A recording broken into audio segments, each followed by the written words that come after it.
In today's video, I'm going to teach you how to create a refund receipt in QuickBooks Online.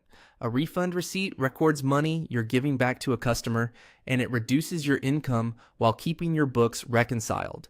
It's perfect when you've already received payment and need to return some or all of it, whether for a returned product, a price adjustment, or a service issue. Start by opening QuickBooks Online and moving your cursor over the Create or New menu to reveal available transactions. From that menu, choose Refund Receipt. This opens a form that looks similar to an invoice, but it records money going out instead of money keying in. At the top of the form, select the customer you're refunding. Use the search bar if you have a long list. Picking the correct customer ensures the transaction ties to the right profile and shows a proper history of what happened on the account. Next, choose the payment method you're using to issue the refund: cash, check, credit card, or another method. Match this to the way you're actually returning the funds, as this helps your records align with your real-world process and your merchant statements. Then select Refund From. This is the bank account, credit card, or cash account the money will come out of. Choose the same account that originally received the payment whenever possible. Doing this keeps your bank reconciliation clean and makes it easier to trace activity later.